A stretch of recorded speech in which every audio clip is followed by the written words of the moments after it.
Mickie McGraw, and I am very excited uh, to be here to help kick off this wonderful event to benefit the Art Therapy Studio. It's kind of appropriate that I'm going to be the first artist in this series of 24 artists who are going to be sharing their creative process, because I was the first artist that was at the art studio over 50 years ago.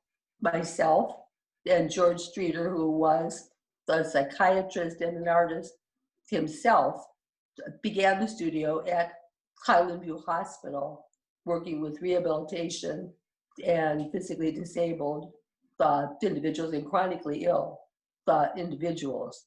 It was George's Streeter's idea to begin the studio. He had the vision for it from his own personal experience. As a young physician, he acquired TB. As an artist, he used his art during the period that he was disabled and restricted to what he could do to help him cope with and get through that experience. I met him when I was a student at the Cleveland Institute of Art and was doing a summer job at Highland View Hospital when he told me of his idea to open an art studio in the hospital to help the people that he was working with cope with what they were going through.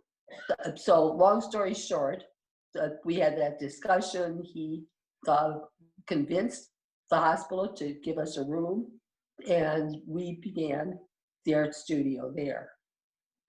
So it's even more meaningful to me to be able to share my art process as I've shared it over the years with the people I've worked with that have watched all the art therapists who have worked at the art studio do the same thing.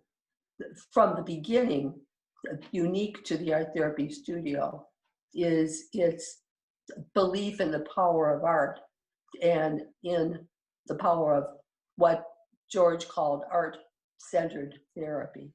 That's what the art therapists who work with the people that we that participate in our programs focus on. Then hopefully that's what you're going to see tonight or today or over the next 24 hours. I think it's important to know that the Art Therapy Studio is the first art therapy program of its kind doing this kind of work, and it's the longest one in existence for that length of time. From the beginning, when it was housed at Highland View Rehab Hospital, it's moved to other hospitals, other organizations in the community, and is doing a wonderful job today. When we began, I was the only art therapist on staff for 5 years. Since that time, the studio has grown, and now we have 12 art therapists working at the studio. So I'm excited that this creative event, the Artathon, then the art auction, is going to give you the opportunity to observe artists at work, all different kinds of artists, using all different kinds of media. So rather than continue to talk, it was George's belief that words were nowhere near as powerful as images. And he emphasized that throughout his mentoring of us as we began the art studio. I'm going to set up now and begin to do an art experience beginning with showing a series of steps that I use to get to the finished product. It will be helpful to begin with showing you a series of steps that I take when I begin a piece of art, at least the kind of art that I'm going to be doing now, which is a painting, which is done with opaque watercolors called gouache, which are not transparent as the regular watercolors that most people think of when they think of watercolor. So this is a finished piece of art. The bottom left hand is the reference that I worked from. I got into the beautiful colors that I was seeing in birds, then decided to do a series. So this is the first one that I did. It's what I would call mixed media because it begins with a drawing, which I'll show you next. I'm going to move this piece out of the way and show you just a sketch of another bird, but to show you that I would lay out the sketch. It could be a very simple sketch or a little bit more detail. I put a little bit more detail into this, and so this would be from a reference. I had a photograph, then I did a drawing. That's how I began the first one that I showed you. The next step is to begin to put the color in. Then you can see that the tempera is a much more opaque kind of pigment that you can let dry, then it dries fairly quickly.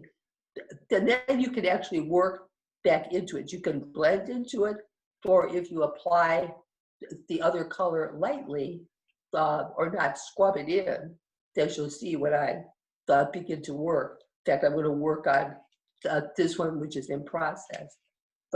You'll see that you can put light over dark in contrast to what happens when you work with a watercolor, the transparent watercolor. The next step, and this is the one that I'm going to be finishing up tonight. It's fairly well along. That's the reference. Then this is the piece that I'm going to be giving as my contribution to the auction. What I've begun to do after I finish the tempera, the painting, I work into the painting with Prismacolor colored pencils, which are a very almost a little waxy or more intense color pencil than others that are easy to blend or make a nice sharp dark line with. So that's the final step. Now I'm going to get to work, stop talking quite so much, get to work and show you a little bit about the process. I'll start with showing you how I apply the tempera to the one in process. Then I will just switch and let you know what I do to the two little birds that need the rest of the pencil put into them. I think I'm ready to begin. Again, this is the step where I've got the draft, the image drawn down, and I've begun to lay in the color. This is tempera. Well, it's tempera or gouache. They're pretty much, they're very similar. They're both opaque watercolors. The gouache, it just has a different kind of formula in it, in that it's a little bit more opaque than tempera, which is what we basically use when we are in grade school. It's poster paint. A lot of illustrators, way back when, before digital art and computer art, used this kind of paint to do their images for magazine covers, books, then other art that was going to be printed to illustrate the stories and articles. So you can see that it does a nice flat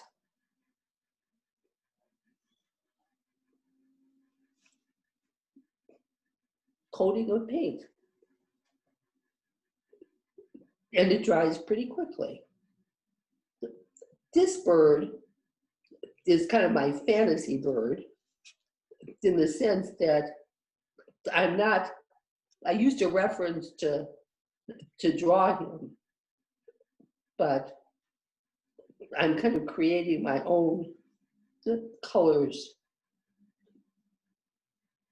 to complete him, my own patterns.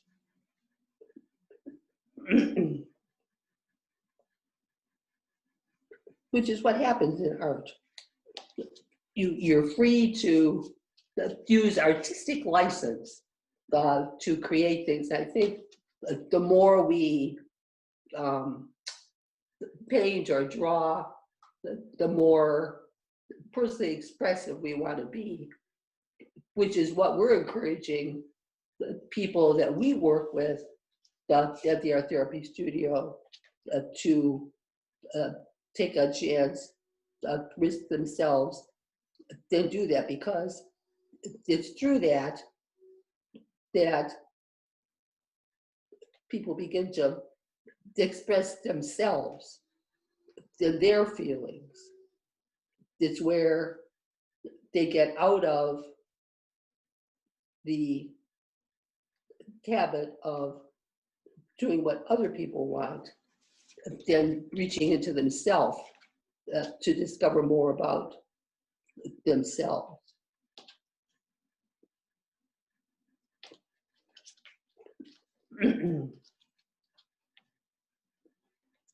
I'm just gonna work a little bit more here. And do something that my friends and family would say I told you often, is be quiet and not talk all the time. And that's a little bit, not a little bit, but very connected to why art is important and why it is helpful to people, in that it gives us that time to go inside of ourselves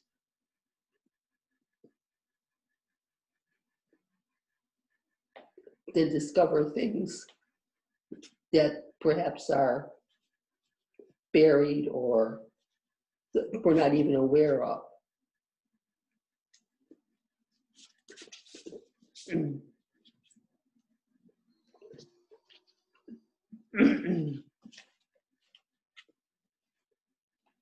I'm just kind of letting the images, the colors, the patterns that I come up with tell me what to do next. In this one, I'm not having to plan ahead, as when you work with a reference, you have to plan ahead to kind of create the image that you're seeing in the reference.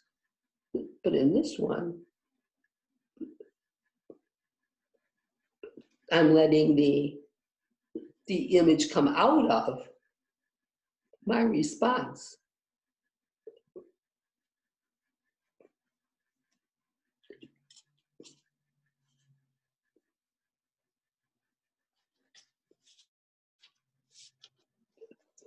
And what I like about this paint is that it's very forgiving. You can put something down. If you don't like it, you can let it dry, then work back into it. You can even let it dry and apply white over it again. Let that dry, and work back into it.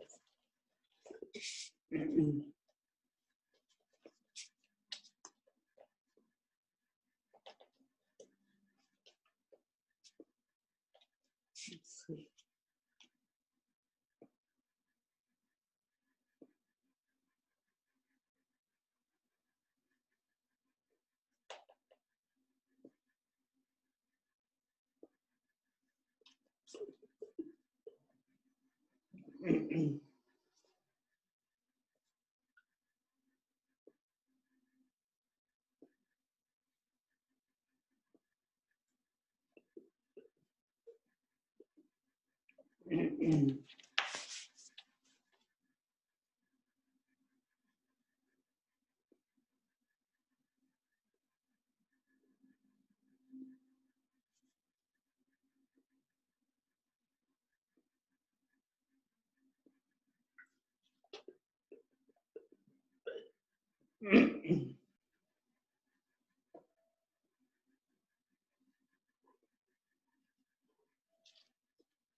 There's something about this technique or approach where you let the colors, the shapes that you're putting down kind of guide you without thinking. It's a kind of a response that is intuitive, that doesn't have rules attached to it. Time to just be free.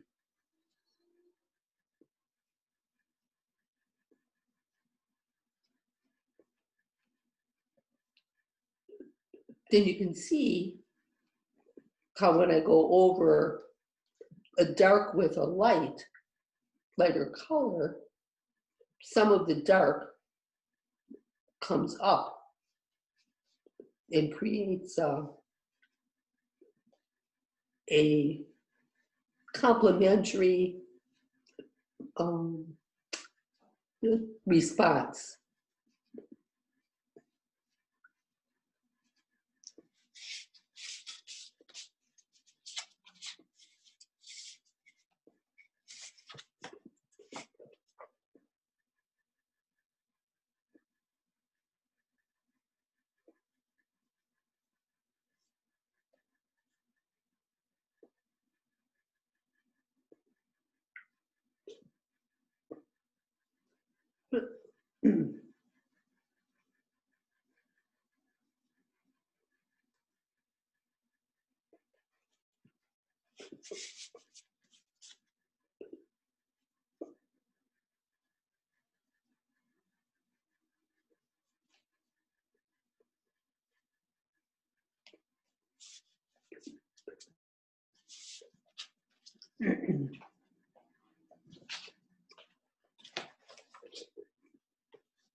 This is just water. In contrast, if you're doing oil painting, you have to use a turpentine or another kind of solvent to clean your brush. So it's much easier to work with in terms of cleanup and that kind of thing.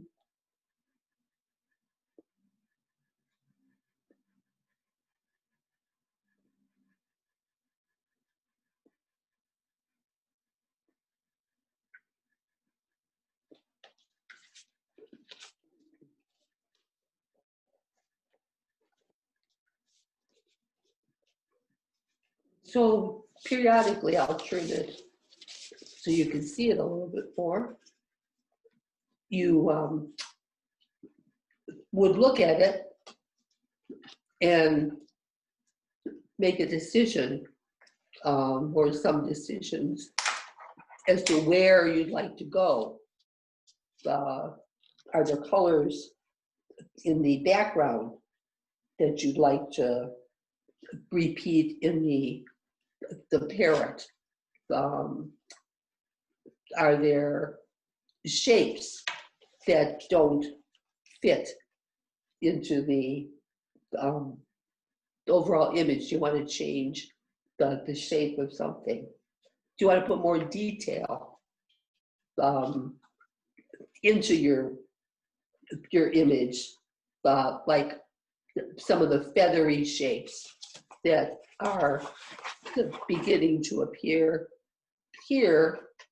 Do I want to bring those out somewhere else? So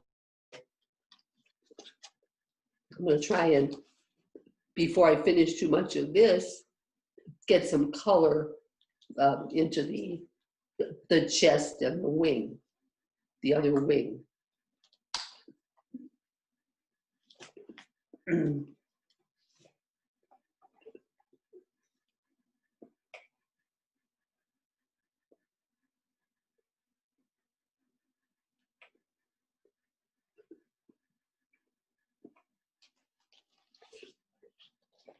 And because this is the wing and the fold of the back, I'm going to repeat that color over here.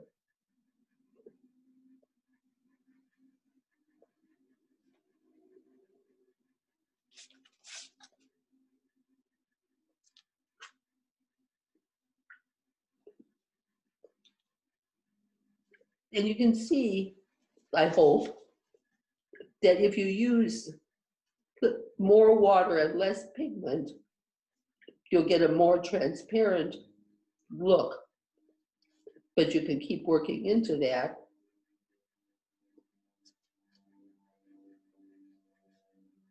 And darken it or deepen the color.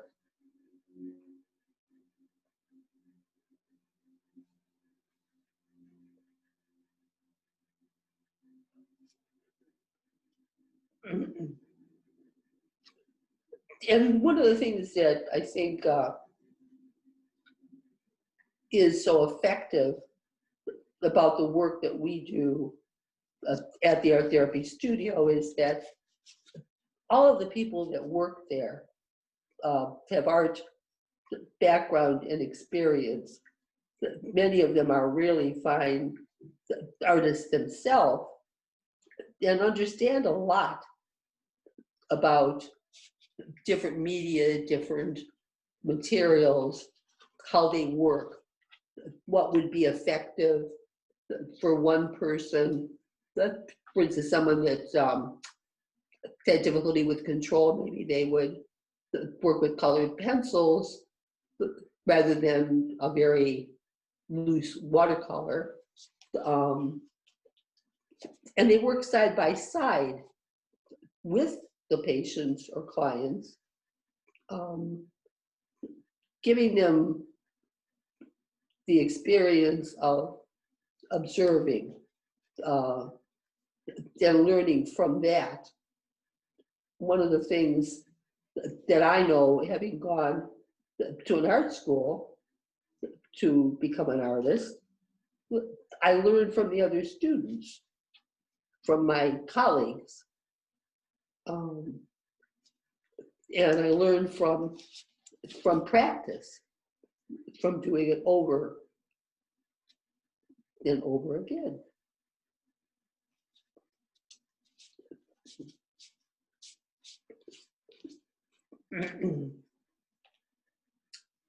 Now I'm feeling a need to repeat some of these cooler colors, which would be the green and a blue, because I've got a lot of warm colors here.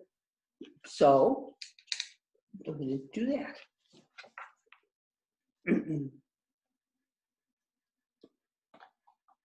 going to work just a little bit more on this and then let it sit for a while and come back to it, let it dry, then work a little bit then on the next stage or step, which is to start to put more pencil, which gives me the opportunity to do a little bit more detail on the two birds that I'm going to donate to the auction.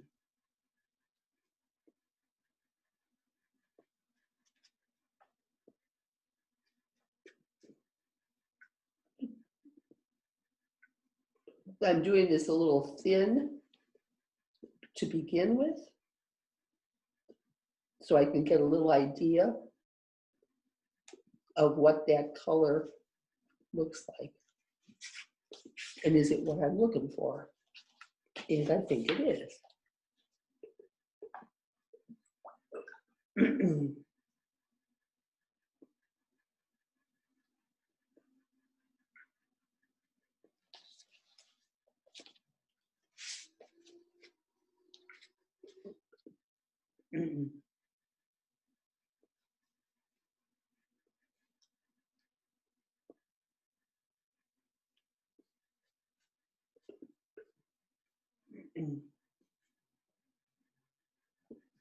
The one reason that I couldn't do the whole piece is that the tempera has to be very dry before you start to put your pencil into it. So that's why I'm doing this, and why I started that before.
Now, one of the things I'm noticing is that this large mass of green on the chest feels too close in value and color to my background.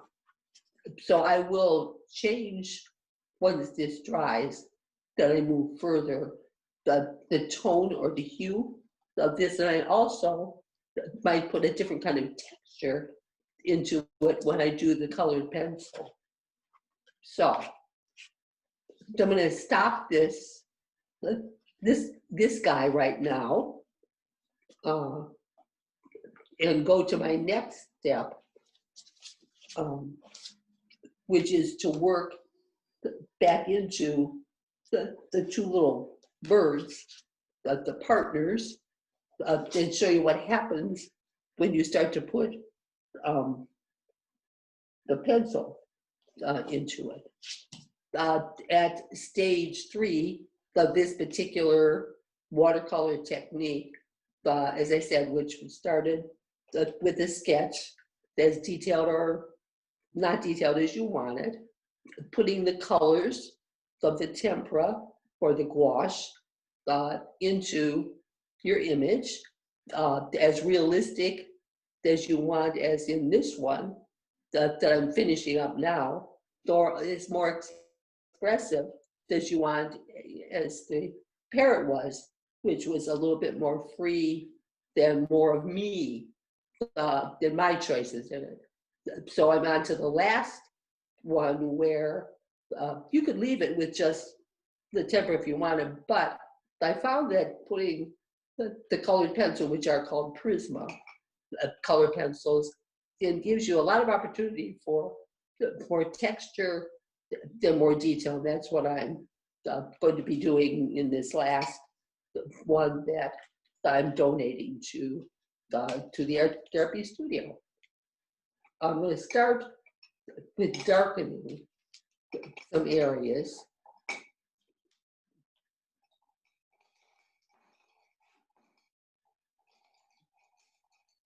And perhaps highlighting with the lighter colors some other areas.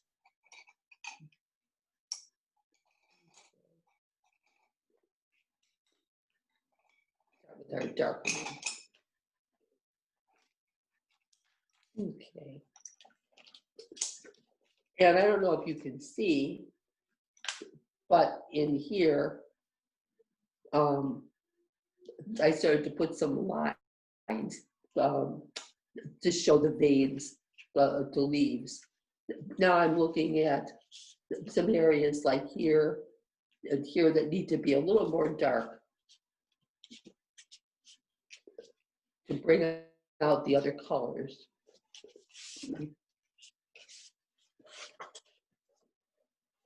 And make sure that you can see this.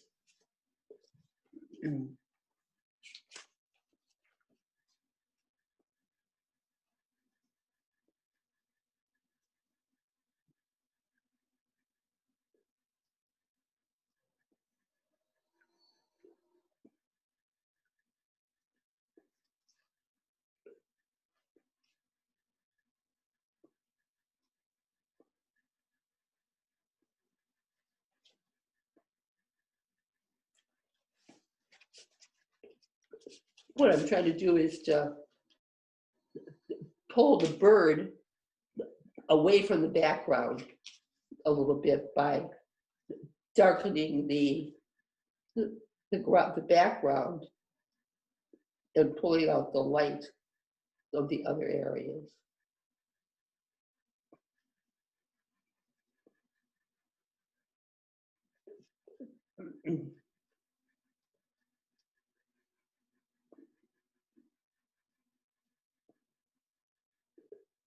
One of the things that I think is um,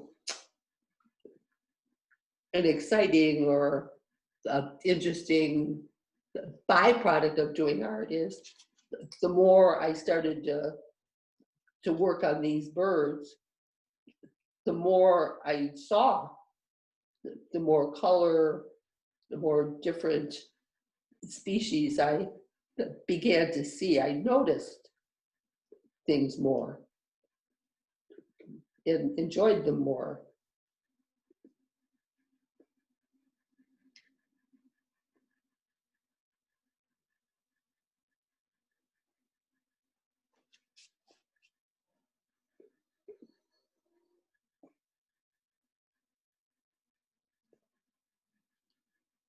Again, it added a little texture as well as just solid color.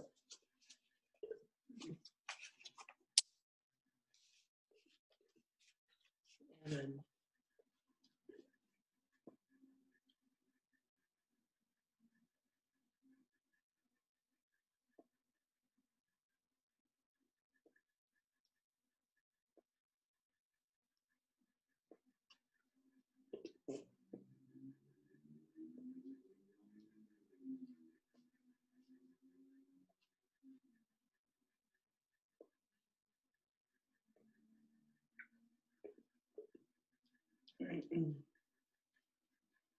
the color pencil almost kind of, by both the process and how you use it, um, and the illusion that it creates, it almost gives you closure on it. It starts to focus, to make you focus a little more on the image that you've created.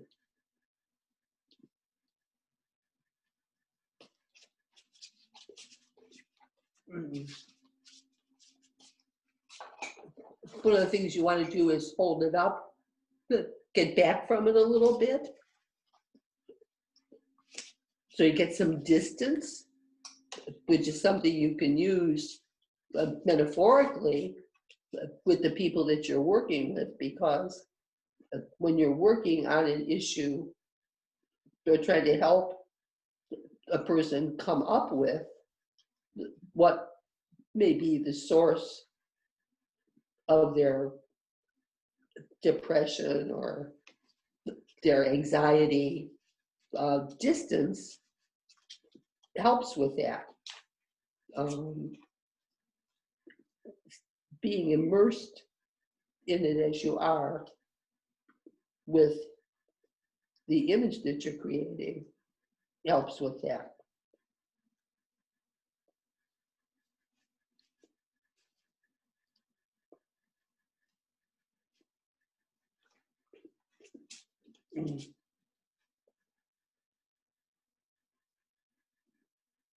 Okay.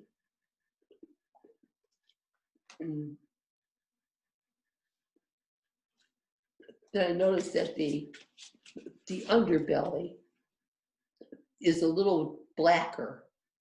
It's a blue-black, but a little blacker in some places than I have it in mine.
I'm going to take another color, darken value, but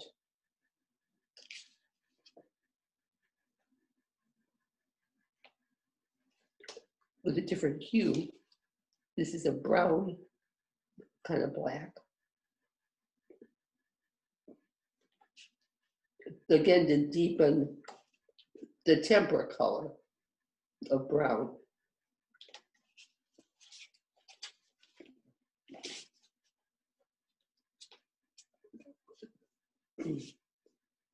Again, I encourage people to get back and take a little time to look at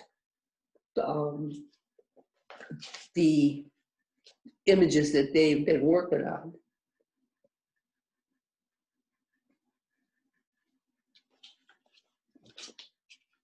And I see that the comparison between the bellies of the birds, this is a little darker, but there's a couple areas that could be a little darker. Here,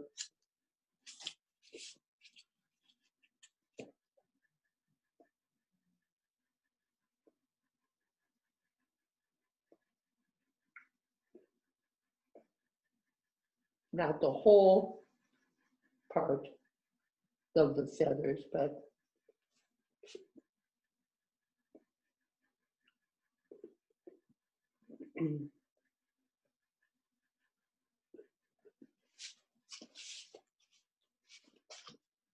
then when I compare these two parts, mine are too close in value. This part needs to be a little lighter, which I'll do next.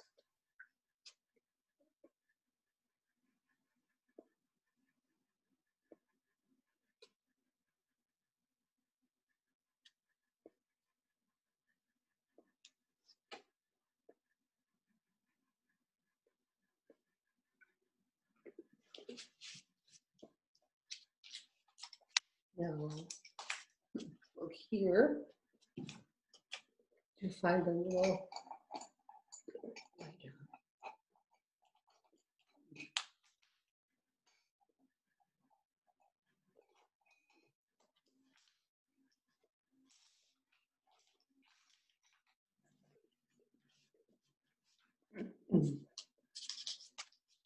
I might, in order to lighten that and soften it, because it's very soft color,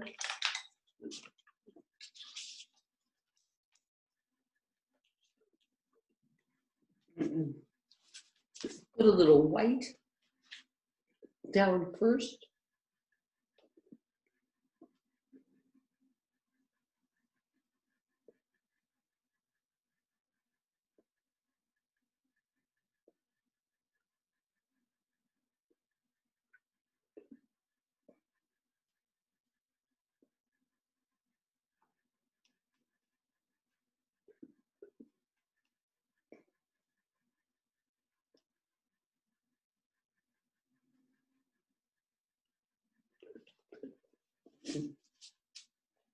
Then carry some of that down.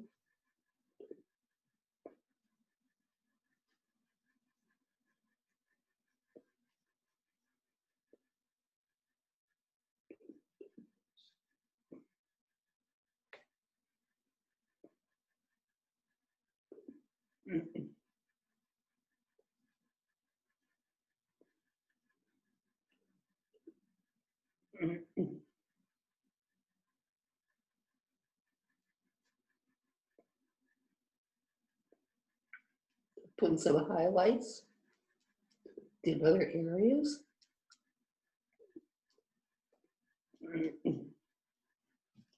And as I worked on it, I saw up here that there were some highlights in the ridges of the ribs of the leaves.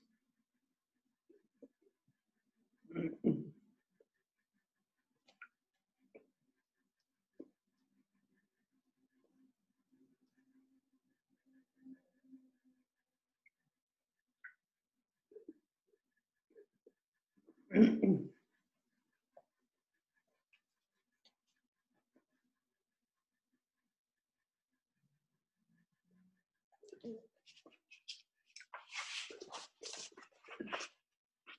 then now here, where I did use the brush to paint in some of the texture of the feathers, I now think I'll go back into it and use the orange.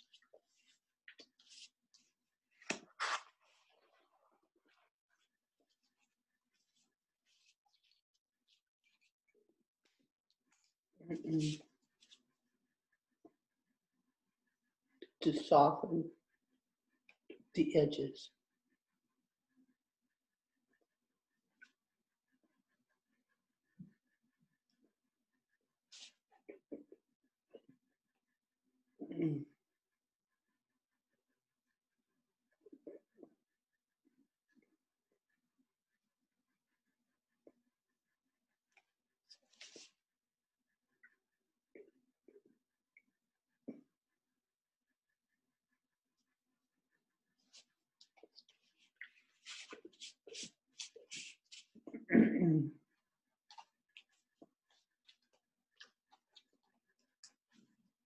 And then do the same thing. Again, put some linear details.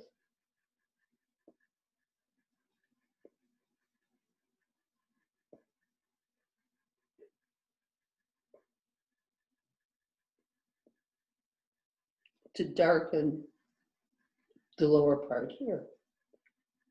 So basically, I'm just looking around at various points in the birds and their environment to see if I can intensify parts that need it.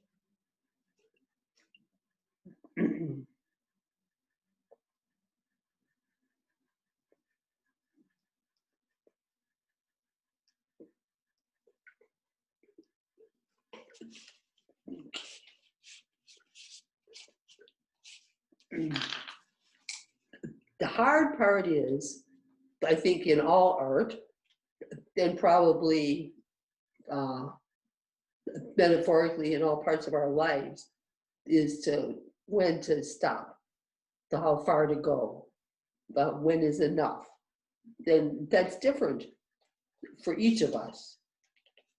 But I think learning about how to handle that in an image like this, being able to make those kinds of decisions is helpful. You learn a lot about yourself in doing this.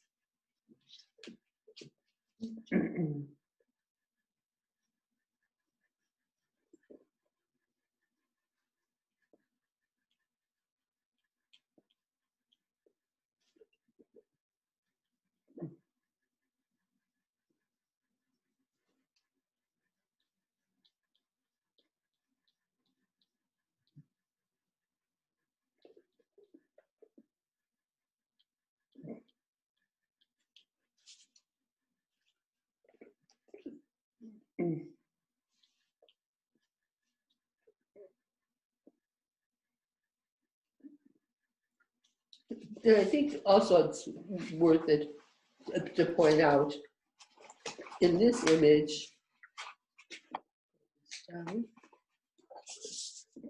I made some decisions as an artist to add, this got to be not an interesting point for me. I wanted there to be more focus on some of the leaves below in that environment.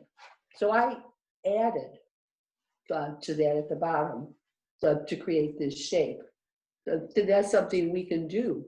We have artistic license to make some decisions to leave some things in, take some things out, or change the shapes so they fit better with our vision of what that image is to look like. Look a little bit more.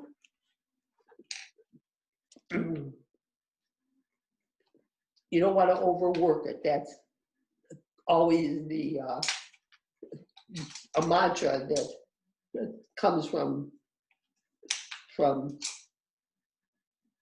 the classes that you take and the teachers that you have.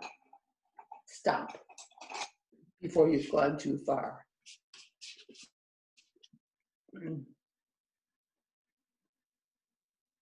Need a little bit more of a transition here.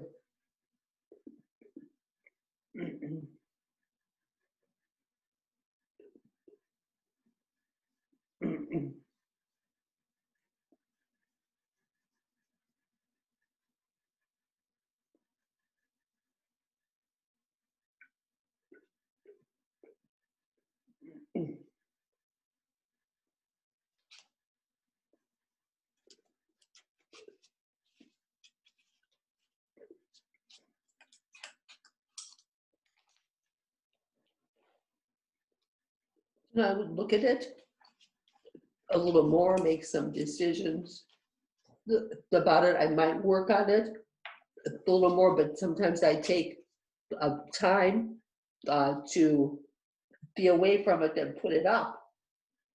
They'll look at it for a final view to see if there's more that I want to do with it. So,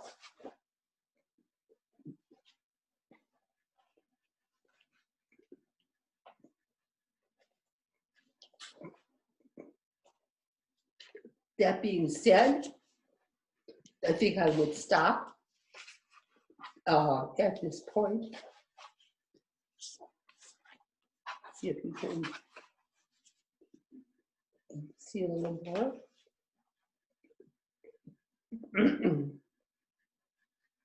It does help often to have other people look at it. That's why a class, getting involved with a group of people, small or large, who have fresh eyes that can look at it more objectively after you've worked on it. I think that's one of the strong positive aspects of the art therapy studios. Discover the artist within you classes and sessions where you begin to develop good relationships with the people that you are involved with in those classes, and learn, as I said before, from them a lot about not only how to create a ceramic bowl or do a painting, but about yourself and your process. So it's been one of the positive aspects for people that get involved with our program.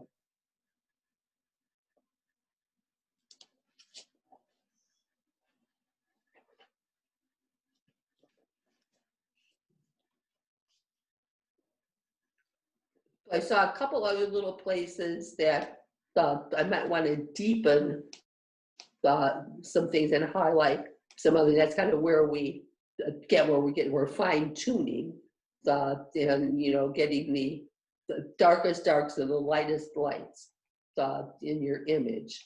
So I'm going to work on that a little bit, and while I'm working on it, encourage you to look into your own creativity and discover the artist within yourself, because our art and creative processes are very close to and are derived from our own other processes, the ways we look at the world, the ways we solve problems, and they teach us a lot when we get involved with them the art processes, about how we cope in other areas. I know that when I'm working with a person in art, often if they're struggling with something else in their life, having a difficulty making the decision, that will also happen in the art that they do. And that's something that they will begin to have their own awareness of, or, you know, I can, if I'm working with them, point that out, that that struggle that they're having finishing something carries over to other parts of their lives. So I think that's that parallel way of working is very telling and helps us.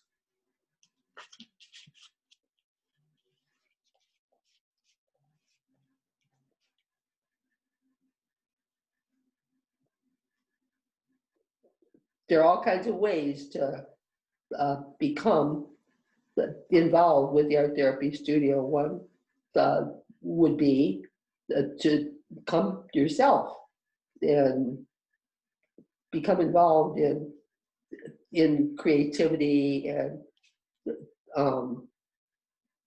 another would be to and you're doing it now by participating in this artathon and supporting it. That will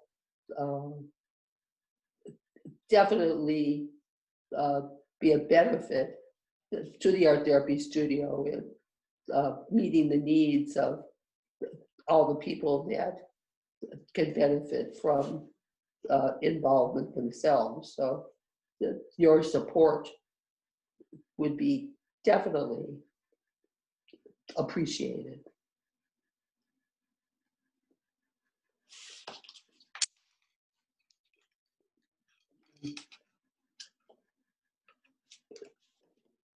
Anything you can do to spread the word about our program, certainly at this time in all of our lives,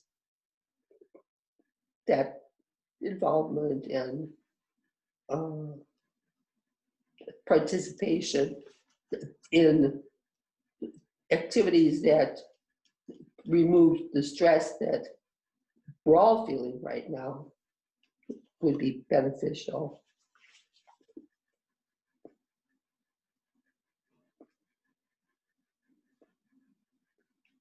Then, having been one of the people that co-founded the program, I have to kind of end with saying how proud I am of the arts therapies, our program, and others, but especially right now, the art therapy studio staff, and how they've risen to the occasion to continue to work in ways, creative in new ways, to meet the needs of the people that most need it right now. Those people that are coping with a lot of stress. So very proud of the therapy studio staff and what they've been doing.